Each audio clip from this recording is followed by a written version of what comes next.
Shalom. Shalom. I'd like to say, call on Yamla, Yahweh, Ba'ashem, Ba'ashem, Yahushua, Ba'ashem, Ba'ashem, Kakadash, the honors of the apostles of El's Great Millstone, peace, citations to hopeful elect. Shalom. Shalom. And the title of this lesson is going to be, it's best to be childless and unmarried in these times. So, as you can see, like, the Lord mentioned to, back in the time, when he was crucified, he mentioned to those women, like, don't cry for me, cry for your loved ones, because, blessed be the barren in those days, and he's referring to these times, that we coming into, because Jacob's trouble is impending, and, it's inevitable that's going to happen, but we are going to be in it, and like the scriptures say, how the servant is not greater than his Lord, so we're going to have to go through tribulations as well. We're going through a fraction of what Yahushua went through, and that fraction that's a heavy ass fraction, to be honest, because dealing with this, the only difference is that we didn't know who we were, which on this timeline, so that's what made it even worse as as the affliction that we had to go through. So other than that, like, it's really messed up how the time that we come into, like, having children, bringing them into this world, they're gonna suffer, and they're already, like, let's say a lot of children nowadays, they gotta go through so much levels of witchcraft. You got it to where Esau pushing his LGBTQ in the children's shows. You gotta watch what these kids are watching now. You gotta monitor it, because at one point they used to do it to the point where you didn't even notice it. Like, it was like, you had to, like, kind of like really look deeply to see some symbols or certain signs or whatever, certain, like, catchphrases or like certain things as in the song that sounds catchy, like that's how Esau put the spell on our people. Now he pushing witchcraft at a whole nother level, because, like, now it's like you could see it on every show, every cartoon that these kids watch, and they're influenced by it. And then it's like Esau controls your kids nowadays. The state controls your kids. That's how it is, and that's basically like Apostle Gabar like to go into the George Orwell 1984, that movie. How Esau has it to where, like, it's a dystopian society, that's what they're pushing for, to where they control your kids. The state controls your family. Basically the woman is hearkening to the state. She caring about kicking her man out the house. She caring about the woman's lib. She don't give a fuck about her husband. She caring about the doing whatever the state tells her. You know what I mean? And at the same time, it's like the father has no control over the kids now. He can't be a man as he wants to be. He can't set no order in the house, because the woman is supposed to basically go as far as, like, being let's say, an image of the father. You know what I'm saying? Like, basically being like the supporting factor of the father, laying down his authority. She's supposed to say your father's right, but and basically she's supposed to be, like, let's say, maybe the calm person behind it. Not really meant to, like, baby you, but as a way she's meant to, like, kind of be that supporter. You know what I mean? That servant, that maid. That the father, basically, he's the one that sets the authority in the house. He's the one that is leading, But the thing is that, like, that's the reason why you have it to where there's a lot of jakes that have that bitch ass nigga like mentality, right? And they get it from the mother, being around the mother their whole life. And now, even if the father's in the picture, they have it to where the father's a simp, because, like, he got to do what the mother says, because the mother's basically in control. She wears the parents' relationship, because if not, she gonna basically leave him, put him on child support, and basically be like, oh, he's too toxic, it's toxic masculinity. But honestly speaking, the only thing that's toxic about being masculine is that if a woman tries to be masculine, that's when it becomes toxic. Yeah, exactly. But I want you to bring out 1 Corinthians chapter 7, verse 1. This is 1 Corinthians chapter 7, verse 1. Now concerning the things whereof ye wrote unto me, it is good for a man not to touch a woman. Nevertheless, to avoid fornication, let every man have his own wife, and let every woman have her own husband. Yeah. So yeah, that's good right there. That's basically what it is. Like Apostle Paul said, it's best to not even touch with these women at all. And he's saying it back then. How much more now in the times that we in? These women are all fucking filthy as all hell. Talking about they take showers and shit like that. You're supposed to bathe, bitch.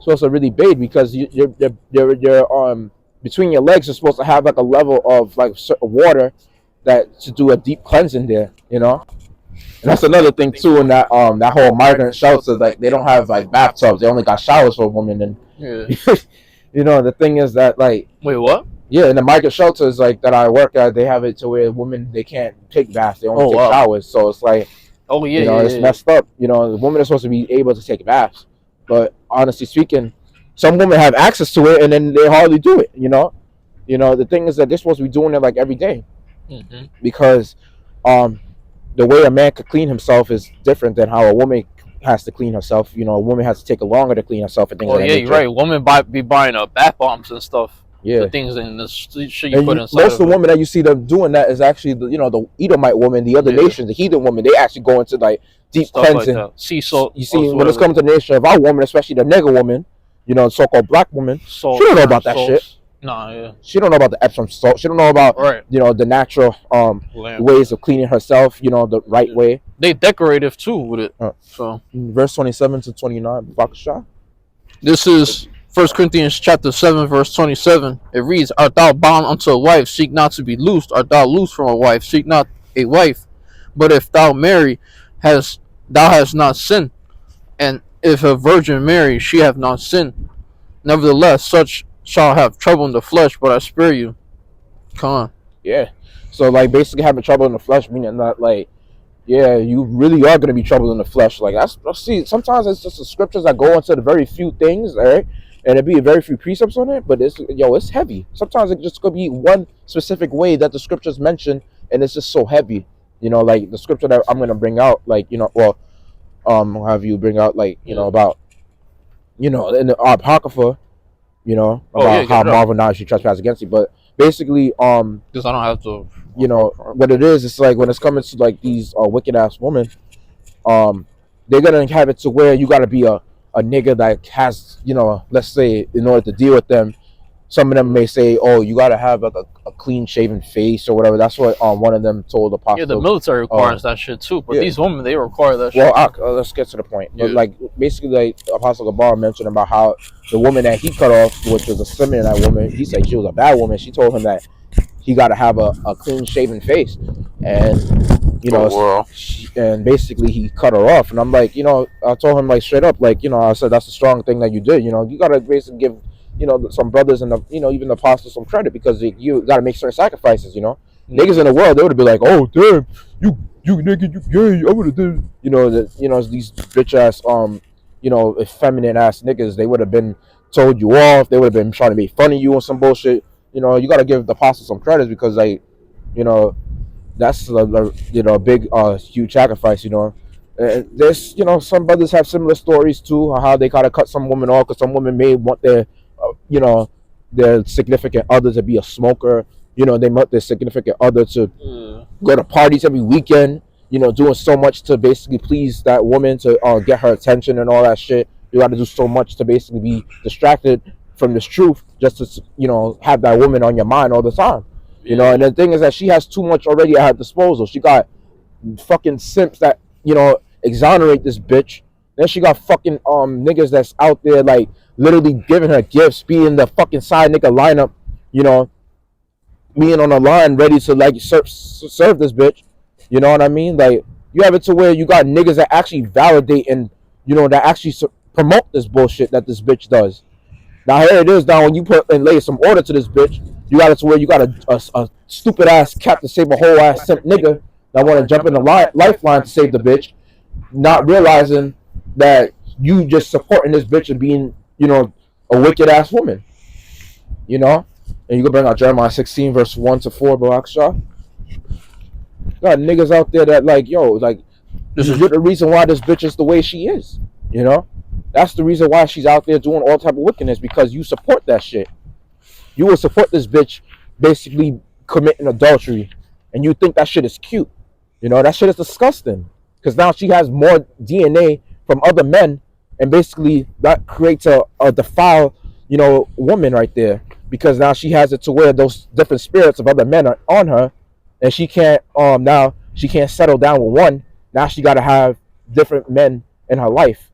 She laid down with one man, she don't love that man no more the next day. She got to go and love the other, things of that nature. And you simp ass niggas, that's why the Lord got to really give you a horrible, gruesome death.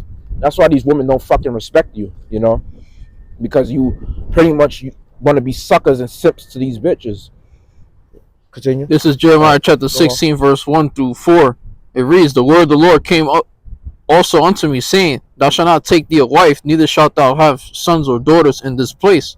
For thus saith the Lord, concerning the sons and concerning the daughters that are born in this place, and concerning their mothers that bear them, and concerning their fathers that begat them in this land, they shall die of grievous deaths. They shall not be lamented, neither shall they be buried, but they shall be as dung upon the face of the earth, and they shall be consumed by the sword and by famine, and their carcasses shall be meat for the fowls of heaven and for the beasts of the earth." Man, Yeah. So it's basically, horrible. you're gonna be pretty much like, you know, um, in that time, like a lot of you these wicked little ass gremlin niggas that these people, let's say amongst our nation, that they bring forth, you know, a menstruous woman bringing forth monsters, you know, a lot of them are gonna die. They're gonna pretty much be food for the for the fowls of the heaven. We're just talking about these birds, you know, they're gonna eventually go as far as like vultures. You don't be surprised when you see a vulture come into the city, and even other birds that you would have never thought that will start eating meat. You know, like in that movie showing you about birds, the Alfred Hitchcock movie. You know, that horror movie going into how the birds was attacking people. Shit like that gonna go on. You know, like Jeremiah, I believe it's 15 was talking about that. You know, and then when you look into it, like when it's coming to the people like having sons and daughters in this place, they're gonna be influenced by other wicked ass little niggas, wicked ass little bitches that's out there like being fucking whores and thoughts amongst the nation of our people. You know what I mean? Doing all sorts of levels of wickedness. You know, and basically that's already being a wicked ass trendsetter, you know, amongst our people. You know, you have it to where this new generation they're being led astray, and they're trying to be the leaders of our people in the terms of like wickedness, in terms of like how Esau was. He will have it to where he will look at the newer generation and try to make it as the leaders of this of our people, you know, in this time period. You know what I mean? And that's why this generation is lost because you following after so much wicked ways, following after so much wicked trends, you know, and then at the same time it's like you don't have what you call it, you don't have guidance, you're not taught the right ways, it's just a whole bunch of matters of wickedness that y'all doing, and that y'all are basically picking up more levels of wickedness, and it's just multiplying at this point. You got it to where there's fucking children out there that go as far as looking up to woman like nigga woman like Sexy Red, which the bitch ain't even sexy, at all. Cause I wouldn't even want to touch that bitch with a hazmat suit, you know. That bitch is so disgusting, man. Like shit, I would have to use a flamethrower to fucking, if I was to kill a bitch like that. That bitch is so. Ugh. I don't know how the fuck a nigga could really even mad to want to put their rod in that bitch. Like, how can you even get hard off that shit? I will castrate myself, like straight up. Yeah. Yeah, but you could bring out Babakashah, um, Jeremiah 31 verse 22. I remember Ecclesiasticus chapter 26 verse 11. It says, um, "Watch over an impudent eye, and marvel not if she trespass against thee." So yeah, so basically, she trespass against you. You can't be surprised about that because we in that time period where women are basically they're at their what you call it, they're the weaker vessel, so they're gonna be very influenced by whatever goes on in the society, you know. Oh, ah, the mic. Oh, yeah, they're gonna be very influenced by whatever goes on in society, you know, and they're gonna be very influenced by Esau and his wicked ways.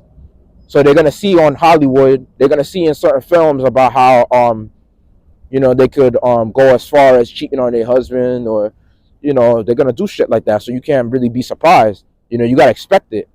And that's the saying goes. You expect the unexpected. And that's what we expect in this on the society.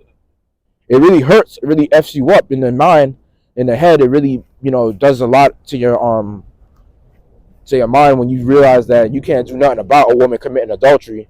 Because you're supposed to really put that bitch to death and the adulterer to death, as the scripture says. But you can't do it in this society. So it's like you got to really wait on the Lord for him to actually manage to do something like that. You know. So it says in verse 12, she will open her mouth as a thirsty traveler when he have found a fountain and drink of every water near her. By every hedge will she sit down and open her quiver against every arrow. So yeah, so that's basically, in sexually explicit terms, that's talking about how these women get down. You know, it's like they will be known for, like scripture say, that thy wife shall be a harlot in the city, as Amos the 7th chapter says. You know, and that's basically a curse. No, Amos 7th chapter. This goes into how Jeremiah 31 verse 22. So basically, it goes into how, like, your wife being a harlot in the city, she's basically like following after, like, let's say that whole stupid ass show named Sex in the City. She's out there being a whore, playing the fields, going out dating all type of men, getting all type of rods in her and all that other shit. But yeah, continue. This is Jeremiah 31 and 22. How long wilt thou go about, O thou backsliding daughter? For the Lord Yahweh hath created a new thing in the earth. A woman shall compass a man. Yeah, so basically we're in that time where women really compass men, and you could bring out Proverbs chapter 30 verse 11 to 14. This is Proverbs chapter 30 verse 11. There's a generation that curses their father and doth not bless their mother. There's a generation that are pure in their own eyes, and yet is not washed from their filthiness. There's a generation, all how lofty are their eyes, and their eyelids are lifted up. There's a generation whose teeth are as swords, and their jaw teeth as knives, to devour the poor from off the earth, and the needy from among men. Yeah, because, like, when it's coming to our people, like, what you call it, this wicked ass generation, the generation of vipers, is the same generation that the Lord prophesied about, 2,000 years ago. The Lord was talking about how they killed the prophets, and the Lord also mentioned that He's going to require the blood from your hands. He's going to require basically all the shit that y'all did. He's going to, it's going to pretty much add up onto you. All the shit that you did back then when your ass was on the scene being wicked. Even though you paid for your for all that wickedness back then, you're still gonna pay for it again, in this time, because you're still being wicked. You don't get it, you niggas, man. Y'all don't learn. That's why the only way you're gonna learn, like Second Esdras, the 9th chapter says, by death and pain. Oh, it seems like that dog does have an owner. I was gonna say that. Yeah. Now she got him on a leash. But yeah, you could bring out the Wisdom of Solomon chapter 3 verse 16 to 19, Babakasha. Right. Yeah. So it says, after the children of adulterers, they shall not come to their perfection, and the seed of an unrighteous bed shall be rooted out. For though they live long, yet shall they be nothing regarded, as their last age shall be without honor. Or if they die quickly, and they have no hope, neither comfort in the day of trial, for horrible is the end of the unrighteous generation. So yeah, so that's what pretty much what we got looking forward to for the unrighteous generation, which is nothing but horrific death, burning that lit the fire, like Malachi 4th chapter says, leaving neither root or branch, they shall be a stubble. So Ecclesiastes Sirach chapter 16 verse 1, desire not a multitude of profitable children, neither delight in ungodly sons. Though they multiply, rejoice not in them, except the fear of the Lord be with them. Trust not thou in their life, neither respect their multitude, for one that is just is a better than 1,000, and better is to die without children than to have them that are ungodly. So yeah, so we have it to where, like, we in a time period where children is just like, they have no respect, no morals. They don't understand what it's like to, to basically, to have that a level of boundaries. You know what I mean? You have it to where you go on a school bus, you got it to where these little GMO gremlin niggas, they have no respect at all. They have no respect for their elders. They have no respect for for each other. They have no respect for themselves. The young boys and the young girls. 1927. So yeah, so they don't have it to where they are pretty much like, they're not being led the right way. So it's just a whole bunch of manner of confusion and wickedness that they, basically, when it's coming to our people, that's what the scripture's talking about, how menstruous women shall bring forth monsters,